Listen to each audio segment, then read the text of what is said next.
नमस्कार। सभी साधकों को मेरा नमस्कार। अब हम अभी जानकारी ले रहे हैं कि ये प्राणाकर्षण क्रिया हम किस तरह करते हैं। इसके पहले हमने जानकारी ले ली है कि ये प्राणाकर्षण क्रिया किस लिए करते हैं, कब करते हैं और कौन से आसन में करते हैं, कौन से समय में करते हैं और इसके लाभ क्या होते हैं। इसके बारे में हमने जानकारी पहले ही ले चुकी है। अभी हमें ये क्रिया कैसी करने हैं इसके बारे में हम जानकारी ले रहे हैं। हम वज्रासन में बैठे हैं। वैसे तो जैसे पहले बताया है कि वज्रासन में बैठना ही चाहिए, ऐसा नहीं। अगर आप वज्रासन में 10-15 मिनट तक नहीं बैठ सकते हो तो आप यही क्रिया सुखासन में भी कर सकते हो। अगर नीचे बैठ ही नहीं सकते हो तो कुर्सी पर बैठ के भी ये क्रिया आप कर सकते हो। हम बैठे हैं, हमारा मेरुदंड सीधा है, हमारे जो हाथ है वो घुटने पर है और आंखें हल्की सी बंद है। अभी हमारा पूरा लक्ष्य सिर्फ सांस प्रश्वास की ओर है। हम सांस ले रहे हैं और सांस छोड़ रहे हैं। नाक की ओर हमारा लक्ष्य है और इससे हम सांस लेते हैं और सांस छोड़ते हैं। धीरे धीरे सिर्फ हमारा नाक की ओर जब ख्याल जाता है तो हमारी ये जो सांस है ये धीमे चलना शुरू होती है और एक 2-3 मिनट के बाद में हमें ये भी पता नहीं चलता है कि हम सांस ले रहे हैं या छोड़ रहे हैं। यही स्थिति जो है ये मेडिटेटिव लेवल यानी जिसको हम केवल कुंभक की अवस्था कहते हैं, तो ये केवल कुंभक की अवस्था है। लेकिन ये जो स्थिति है इसमें हम मुश्किल से कुछ सेकंड रह सकते हैं, कुछ सेकंड से ज़्यादा हम नहीं रह सकते हैं। थोड़ी देर के बाद में फिर से हमारी सांस प्रश्वास चालू होती है। जब सांस प्रश्वास चालू होती है उस वक्त हमें कल्पना करनी है कि ये जो मैं सांस प्रश्वास करता हूँ तो यह सांस के साथ में मैं हवा के साथ प्राणवायु मेरे शरीर में ले रहा हूँ। प्राणवायु यानी ऑक्सीजन O2 ये मेरे शरीर में जाता है, दोनों नासिका से जाता है, वो सीधा फेफड़ों तक जाता है और फेफड़ों में उसका उपयोग होता है। यह हमारा खून को शुद्ध करने के लिए, खून की शुद्धि होती है और खून में जितना भी मल है, जितनी भी गंदगी है वो हमारे प्रश्वास से यानी ब्रीद आउट से निकल जाती है। ये निकल चुकी है, ये खून हमारा जो है वो शुद्ध हो रहा है। ये तो दिन रात क्रिया चलती है। अभी इसके बाद में हमें सोचना है वो ये है कि जिस तरह मैं प्राणवायु मेरे शरीर में ले रहा हूँ, इसी तरह मैं ये विश्व में जो प्राण शक्ति है, ये प्राण शक्ति भी मेरे शरीर में ले रहा हूँ। अभी ये जो प्राण शक्ति है ये धन प्राण शक्ति है और ऋण प्राण शक्ति है। ये जो धन प्राण शक्ति है यानी पॉजिटिव लाइफ फोर्स, ये मैं मेरे दाहिने नासिका से, राइट नोस्ट्रिल से मैं ले रहा हूँ। और ये ऋण प्राण शक्ति, ऋण यानी निगेटिव लाइफ फोर्स जो है वो मैं मेरे बाएं नासिका से मेरे शरीर में ले रहा हूँ। अभी हमने जो प्राणवायु लिया, ऑक्सीजन जो लिया, वो हमारे नासिका से सीधा फेफड़े में जाता है। लेकिन ये जो प्राण शक्ति है ये नासिका से फेफड़े तक तो जाएगी ही, वो बाद में जाएगी। लेकिन पहले यहाँ से सीधा उसका जो ट्रैवल है वो सीधा ऊपर आती है, यहाँ भ्रुकुटी मध्य में। यहाँ भ्रुकुटी मध्य में ये इकट्ठा होती है और वहाँ से धन और ऋण ये जो प्राण शक्ति है वो ट्रैवल करती है नीचे नीचे नीचे।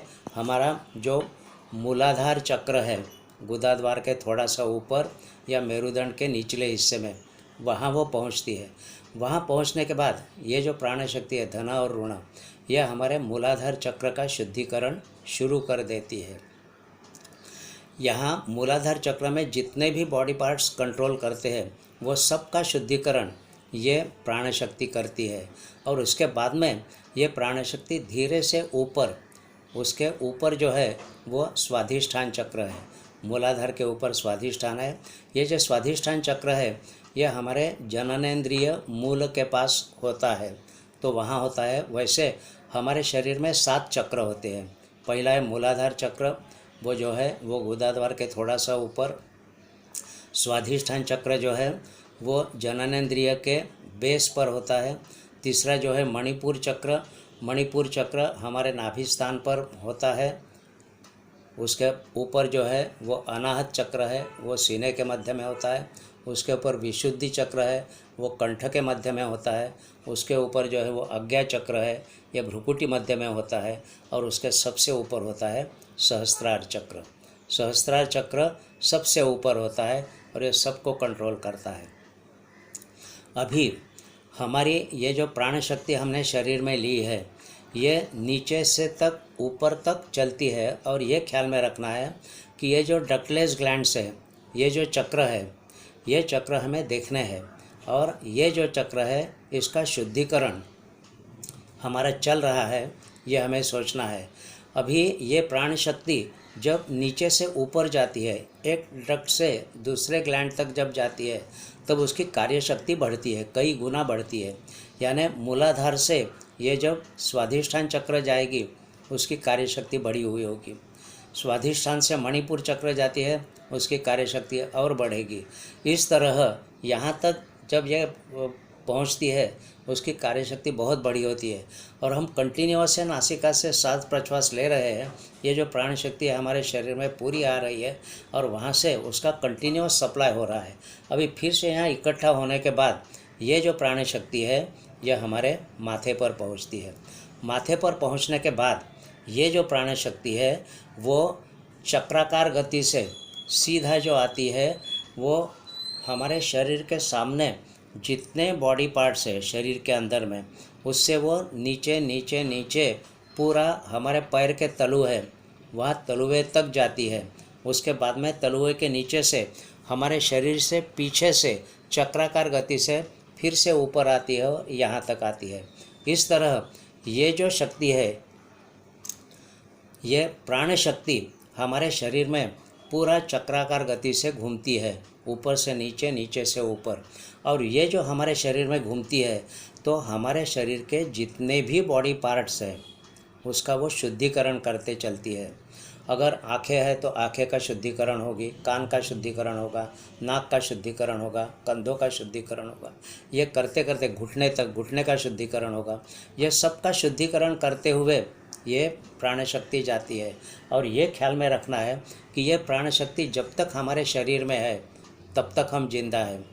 प्राण शक्ति जैसे हमारे शरीर से ख़त्म हो जाएगी, बस हमारा राम नाम सत्य है। इसलिए ये प्राण शक्ति बहुत महत्वपूर्ण है।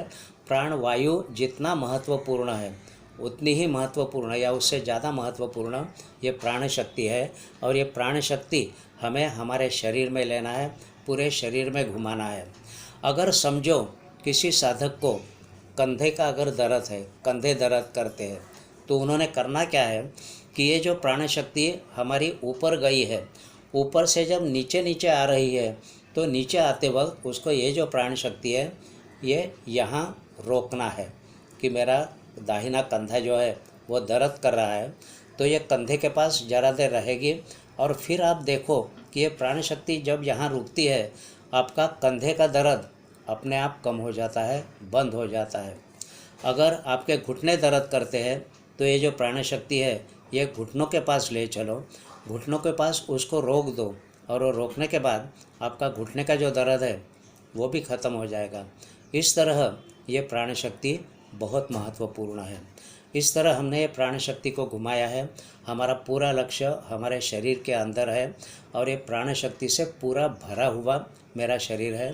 फिर कल्पना करो कि मैं आरोग्य संपन्न हूँ, मैं आरोग्य संपन्न हूँ। और इसके बाद में हमारे आँखें बंद ही है और फिर हमें एफर्मेटिव स्टेटमेंट्स यानी पॉजिटिव स्टेटमेंट्स, सकारात्मक विचार हमारे मन में लाना है। वो ये है कि आज का दिन मेरे ज़िंदगी का सबसे अच्छा दिन है, बहुत अच्छा दिन है आज का दिन। आज के दिन में मैं जो भी काम करता हूँ उसमें मुझे यश मिलता है, पूरी तरह से यश मिलता है। मेरे इच्छा में जो यश चाहिए वो मुझे यश मिल रहा है, ये कल्पना करनी है। फिर सोचो कि मेरा आज का दिन बहुत अच्छा जा रहा है, मुझे बहुत अच्छे लोग मिलते हैं, उनके साथ मेरी मुलाकात अच्छी होती है। जितने भी अच्छे विचार है वो अभी इस वक्त सोचना है। आपको दिन में अगर कुछ काम करना है तो वो काम सोचो कि कब करना है, किसको मिलना है, क्या करना है, और फिर मन में मन सोचो हाँ मैं उसको मिल रहा हूँ, मेरा काम हो रहा है। और आप देखोगे कि अक्सर ये करते वक्त आपका जो काम है वो सफल हो जाएगा। और ये जो सब हमारा दिन का प्रोग्राम है, सुबह उठने से लेके रात को सोने तक, ये जो पूरा प्रोग्राम है ये हम प्राणाकर्षण क्रिया में कर सकते हैं। इसीलिए ये प्राणाकर्षण क्रिया का लाभ क्या है? पहला तो यह है कि हम तंदुरुस्त रहते हैं, हमारा पूरा शरीर जो है वो प्राण शक्ति से भरा हुआ है। दूसरा यह है कि हमें शरीर में अगर कुछ बीमारी है वो बीमारी का हम निर्मूलन कर सकते हैं, बीमारी हम निकाल सकते हैं। और तीसरा फ़ायदा यह है कि एफर्मेटिव स्टेटमेंट से हमारा पूरा दिन जो है उसको हम चॉकआउट कर सकते हैं कि किस तरह जाना है। इस तरह हमें ये प्राणाकर्षण क्रिया करनी है और हमारे पास जितना समय है वो हिसाब से हम ये क्रिया 2 या 3 मिनट से लेके 10 मिनट, 15 मिनट, 20 मिनट तक हम कर सकते हैं। और इससे ये करने के बाद देखो आपको कितना अच्छा और फ्रेश लगता है। बस जब होने के बाद धीरे धीरे आराम से आंखें खोलनी है और हमारी प्राणाकर्षण क्रिया खत्म हुई है। अभी यहाँ आपने सिर्फ सुना है, प्रत्यक्ष आप हर दिन ये क्रिया करके देखो, आपको लाभ कितना होता है वो देखो। लेकिन ये जो अभी आपने वीडियो देखा है, उसके पहला एक जो वीडियो था जिसके बारे में हमने प्रिलिमिनरी जानकारी दी थी, वो वीडियो ज़रूर देखना है। इसमें भी काफ़ी सारी जानकारी दी थी। धन्यवाद।